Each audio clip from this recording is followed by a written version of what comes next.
Good morning, everyone, and welcome to another TMA virtual conversation with the candidates who will be on the ballot in the November general election. My name is Rich Carter. I'm TMA's government affairs consultant, and I'll be the moderator for today's briefing. I'm joined today by TMA news editor Fran Eaton, and our special guest today is Kendall County Board Chairman Scott Gryder, who bested 4 other candidates in the Republican primary for the 14th Congressional District and will face incumbent Democratic Congresswoman Lauren Underwood in the November 8th general election. Good morning, Fran and Scott. Good morning. Thanks for having me. Great. With hundreds of county, state, and federal candidates on the ballot in Northern Illinois in November, TMA members and their employees are in a great position to help decide who will represent them in Springfield and Washington, D.C. going forward. Knowing what's at stake, TMA reached out to the candidates for the 14th Congressional District and requested their participation in individual virtual briefings with TMA members. Congresswoman Underwood has not yet responded. Today is our 3rd briefing, and more are scheduled in the weeks leading up to the November 8th election. We're going to spend the next half hour having a conversation with Chairman Gryder to learn his background, why he's running for Congress, and how he can help TMA members thrive and create good-paying jobs for the people of Northern Illinois. Now I'll turn it over to TMA news editor Fran Eaton, who will introduce our special guest, give him a few minutes to tell us why he's running for Congress, and ask him the first few questions.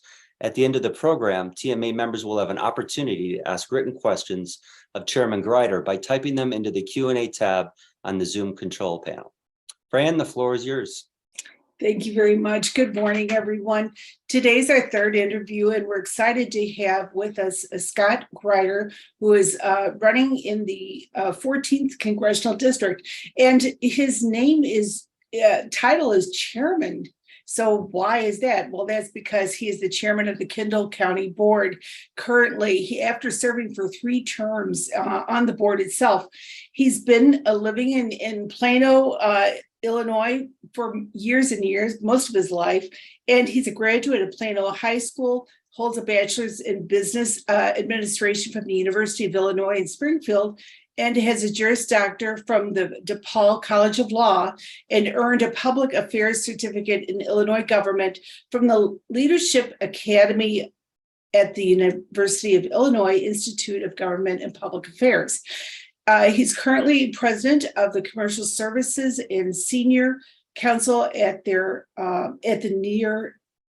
Near North Title Group. Sorry about that. So we're real excited to hear from you this morning, Mr. Gryder. Could you tell us why you're running for Congress?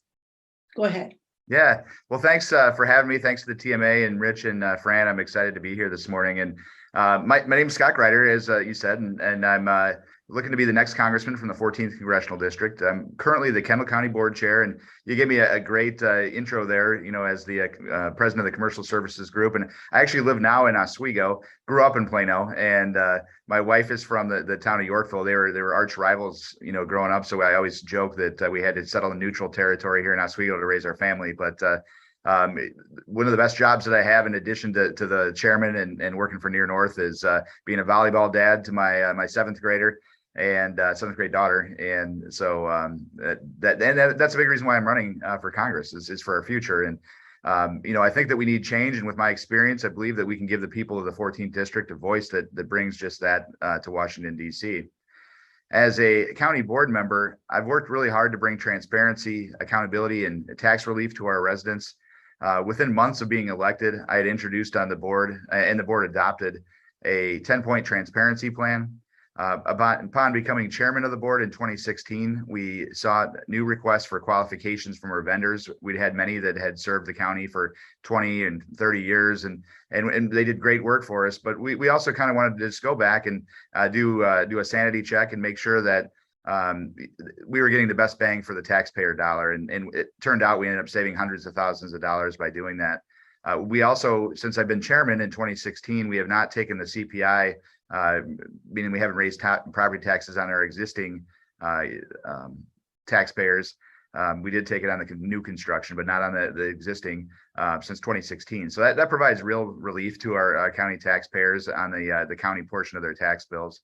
In a time when Washington, D.C. has been hyper partisan and, has some of these different extremists I've had a history of being able to work in a bipartisan manner, being unanimously elected by my peers, both Republicans and Democrats, 3 different times as chairman. In our county, it's one where we're elected by peers as opposed to running countywide. Additionally, I try to lead in a manner that puts our taxpayers and the people of Kendall County first, and we end up having very few party line votes as a result of that. You'd be surprised at some of the interesting votes that we ended up taking, where you'll have somebody on the hard left and hard right, and they end up being on the same side because ultimately it's good for the county. At the end of the day, in this election, I believe the choices are really clear. We've been working hard and will continue to do so by promoting free market, good government principles that promote individual and economic freedom. And that's something that I've worked really hard on. I believe in that transparency, accountability from our government, and at the end of the day, inflation is what I'm hearing over and over from our manufacturers, our small businesses, and just residents across this district. They're making the hard decisions of whether they can afford to fill up their gas tank fully, whether they can buy what they can buy at the grocery store. I had somebody come into my office one day with 1 bag of groceries, and she'd spent $52. And it wasn't that she bought steak and lobster. It was, it was bread and milk and eggs and all of those things. One small example, I'm participating in a event this weekend for charity. It's where we're 50 men who cook, and we bought 52 eggs to make some ice cream, and it was over $30 for eggs, where just a few years ago that was $5 or $6. So these are real issues that people are facing right now, and that's the kind of things that I want to work hard to fight for in DC. A lot of it's that free flow of money coming from Washington back here that's hurting us. So happy to answer some questions for you. Again, I'm Scott Gryder. I'm running for the 14th Congressional District, and I'd love to have your support. Thank you so much. We're going to just tackle several questions that our members have been talking about, and we really are interested in your opinion on. And manufacturers of all sizes compete in a global economy, selling to U.S. customers and to billions of consumers around the world. Pursuing policies that improve manufacturers' competitiveness and ability to reach new customers abroad will allow manufacturers in the United States to compete and win in the global market. How would you describe your position on international trade? I appreciate that question. Thank you. One of the things that I look at is I think we need to lower barriers to entry at home and promote policies that improve manufacturers' competitiveness in the world. And specifically here in Illinois, I think that we're even competing, across states in some examples. So having, even more regulation at the federal level makes it even harder to compete here. We really need to let the free market work and streamline those regulations. I think I read on something that the TMA put out that there's over 300,000 restrictions on our small businesses, and that's an astounding number that's out there. And you have to hire full compliance teams to even figure out what to do and make sure you're following the right regulations. And I think that I'm pretty sure if we really roll up our sleeves and dig in, we can figure out ways to really streamline that, and working with manufacturers and making sure that we're doing things in an appropriate and safe and proper manner. But we have to be competitive with the rest of the world, and figure out what makes sense and not have more government overreach. There's a couple of specific groups that I think about. One is OSHA. It should be a tool, but not something that we bludgeon business with. And sometimes I think that they forget that the government forgets that. And the other one is the EPA. And I hear that not just with manufacturers, but I hear it with our farmers. And in particular, out in this district, there's a significant agricultural community along with the small manufacturers. And we need to make sure that they're not overstepping. The U.S. has some of the highest ratings for reducing carbon footprint in the world, which is great. And as a leader, we're already a leader. We can't hamstring our business to make ourselves less competitive with the rest of the world. I have an example that I use a lot, and it's not directly on point, but because I haven't had the specific conversation with the manufacturer, but I'm sure there are regulations you can think of that would fit what I'm going to this kind of anecdote I'm going to tell you. When I was speaking to a farmer, he was talking about buying a John Deere tractor in Iowa. And he said it cost him more to import it here to Illinois than it would cost him if he was importing it to Brazil. And the reason for that was because of the emission standards that are put in place on this tractor, before importing it back to Illinois. And I'm sure there's some different regulations like that on our manufacturers where the EPA makes it a higher burden to have a manufacturing plant here in Illinois in the 14th congressional district than it would if it was in Europe or if it was in Brazil or China or somewhere else. So those are the kinds of things that yes, we don't want to walk outside and choke. We want to have clean air and clean environment, but we can't do so at the expense of our small businesses. And our small manufacturers and medium-sized manufacturers. And so, and the last point on that, I guess, that I'll hit on is I'm not in favor of tariffs. I believe that time has shown that these ultimately hurt, not just our businesses, but the consumers at the end of the day. And so let's let the markets work. And I think that the United States has shown over and over that we'll come out on top in those scenarios. Okay, thank you. Well, along with regulations, another obstacle that our members have is the incredible increasing amount of taxes.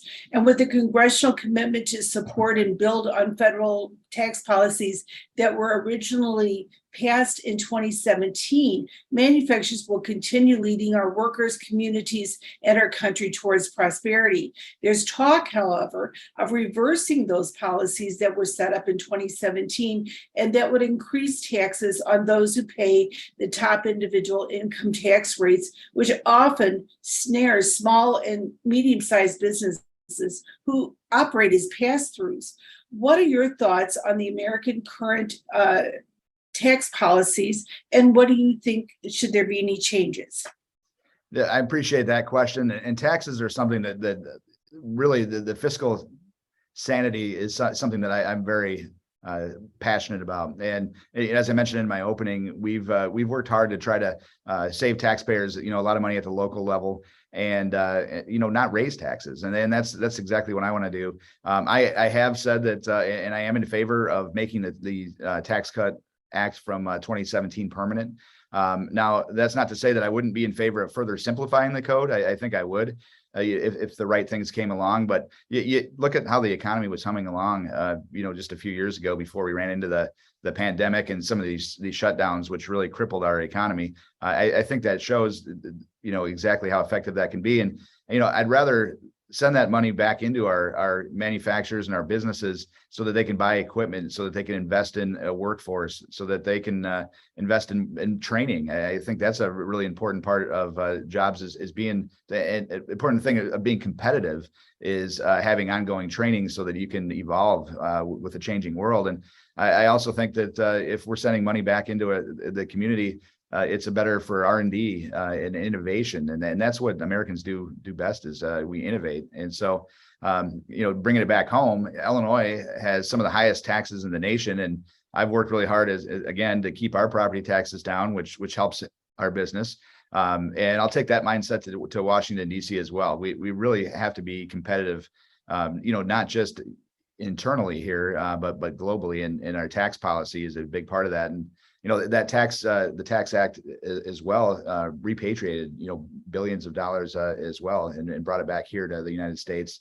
So I think it's really important for us to streamline the tax process and to continue with some of those. I've heard my opponent has gone the other direction and wants to place higher taxes. So that's a clear difference between the two of us, that's for sure. Okay, well, thank you. Another expense that our TMA members have is the incredible cost of utilities. That's one of the biggest expenses after payroll. And the future manufacturing industry and our country's resource security relies on clarity and certainty from policymakers that strengthens our competitiveness. We need to know what direction are we going to go with our energy policy. It matters to our costs and to the future of our industry at all. What are your thoughts on the best way to ensure that America's manufacturers will continue to have access to affordable energy in the future and also dependable? Yeah, I appreciate that question very much. And that comes up a lot right now. as you can probably guess. I support an all of the above energy approach, and and that means that we can't rule out fossil fuels right now. We're not in a position where we can do that. And now I do believe that the market should work, and we should let it work. There are a lot of people that are looking at new and innovative ways to provide energy. And one thing we did here in Kendall County was we have put in a solar field that now powers our public safety center, our courthouse, and our health department. And it's resulting in about $100,000 a year in savings to our to taxpayers and through lower energy bills. And so, I support continued innovation on it, but at the same time, we also have one of the largest biofuel companies in the country, if not the world, in this district as well. And nuclear power is also something that is very important to the 14th congressional district. So, I know manufacturers are feeling the pain just as any other individual is right now, where there's a rising cost of home heating. It's something we're going to feel real soon here, and we're starting to feel already this week. I think is having to turn the heater on, and what it's going to cost to heat our homes, and manufacturers face that same thing as well. So, in my opinion, we really need to let the innovators innovate. Let's come up with whatever those are, but we can't put artificial deadlines on when we're going to transition. Just look at California, for example. A few weeks ago, they announced that they're going to stop selling gas cars by 2030. Next day, they're talking about having brownouts. Our grid just isn't ready for that type of commitment. So we need to make sure that what our sound policy decisions that we're making take everything into consideration, and are really, at the end of the day, let the innovators innovate and do what they need to do, so that we're not paying higher, because it's going to be trickle down to everybody if we do. It's not just going to hurt the business; it's going to hurt consumers and ultimately employees and everybody else as we navigate this. And then the final question we have, every TMA member has told us and is dealing with a workforce shortage and labor shortage. And it's difficult to find good people to work for us and to provide training. How important do you think it is to encourage workforce training that benefits the manufacturing industry? And do you support any specific training proposals that might be out there? I think it's really critical, and this is something I've talked about for a long time as well. Is for too often, I think we need to start at a much younger age with people in talking about careers in manufacturing and trades. And for too often, we're looking at secondary education as the only path is straight to college, and that's a great path for a lot of people. I did it, I went through it, and I'm glad that I did, but it's not for everybody. And so I think that's an area where we can have better training, even in secondary education, where it's for manufacturing positions, and same with attending trade schools, as I mentioned. These high schools with one size fits all approach to going to college, it just doesn't fit for everybody, and as a result, we're seeing shortages for workers from manufacturing to construction to any of these other types positions that maybe don't require a college degree. And that's not to say we don't encourage additional education, because I think there is a lot of training that goes into especially some of these very niche businesses that we have here. These demands are high for workers, as you mentioned, and we really need to encourage that workforce development. And then I think another thing that we need to consider is as part of our comprehensive immigration reform, with many businesses looking for workers, we need to have a pathway to citizenship. We need to make sure that our border is secure, so that we can get those that really want to come here to work into those positions. And unfortunately, that's just something that the Biden administration and Lauren Underwood have frankly ignored. So I think there's a lot of things that we can do there on that front, and that includes better training our workforce, and also as part of a comprehensive immigration reform. Thank you for those prepared answers. It's excellent ideas and thoughts. I'm going to convey this over to Rich. Thanks so much for your time this morning, Mr. Gryder. Yeah, thank you. Appreciate it. Thanks, Fran and Chairman Gryder. Now it's time for questions and answers with TMA members. For those of you on your computers, or if you're using the mobile app, you can type your question and submit it through the Q&A tab on the Zoom control panel. I'll read the question and ask our guest to answer. In the meantime, I'll ask Chairman Gryder the first question that was pre-submitted by a TMA member.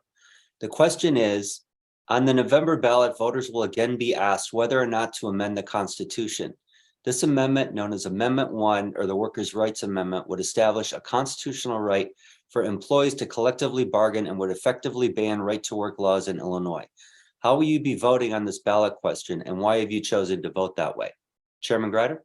Yeah, no, I appreciate that question. It's, I think it affects our public sector employees more than it does our private sector employees, and it's not a federal issue at this point either. The one that I look at is the Davis-Bacon Act, and in this district, it is a very blue collar act, and Davis-Bacon as it stands, there's not much I'm going to be able to do, or not much that I'm going to do with respect to that. I was endorsed by the 150 union in the primary.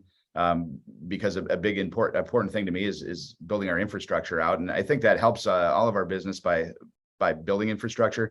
Is we had if you're building you create the jobs obviously when you're building bridges and roads and things like that, but it leads to better economic development because you can get the workforce to and from. So that's kind of more my focus is on the federal level. Great. Thanks, Chairman. Again, if you'd like to ask a question, please type your question on the Q&A tab on the Zoom control panel. I'll read your question and ask Chairman Gryder to answer it. We do have another question submitted from a TMA member. The question is, other than hiring, one of the key challenges manufacturers face today is getting access to the materials we need to manufacture our products. Is there anything Congress can do to ease the supply chain disruptions that are impacting us? Chairman? That's a great question as well, and I think I'd be interested in having a conversation further on that. First off, to get your ideas on that, whoever submitted that. But I do think there's a couple of things we can do. One is, I mentioned a minute ago about infrastructure, and I think that that's something that's ongoing. Is we need to make sure that we're investing in the infrastructure to make it easier. One example is that I know it costs less for us to ship, to have barges go to Europe on the Illinois River than it does to have a truck come in, bring materials from Chicago to the 14th Congressional District. So it's important for us to make sure that those we continue to invest in locks and dams as well as our roads and bridges. And again, as part of our comprehensive strategy on energy, we needed to keep working, the supply chain. Let me back up. I did a tour of a food processing plant, a month or two ago, and they make the little canned tuna with crackers that you can put tuna, on it, and every single bit of their business has gone up in some way or another. And so, and that starts with the whole supply chain, where you have the truck that's getting it, to and from, the worker or the driver who's driving the truck. The steel has gone up in price. The grain to make the little cracker, has gone up. The tuna has gone up. And so I think that, when we get inflation under control and we get to, we kind of stop this free flow of money from the federal government, that's going to help the entire supply chain, in addition to the fact that, if we can invest more in things like locks and dams or ports on our coast and things like that help us get things to and from market. Great, thanks, Chairman. We do have one final question from a TMA member. The question is, what are your ideas to help reduce healthcare costs for employers and their workers? Chairman? That is just critical. That's something that comes up a lot, and I think that the federal government meddling has made it worse for all of us. As you know, I work with Near North Title Group, where I'm an executive, and we're constantly looking at new ways to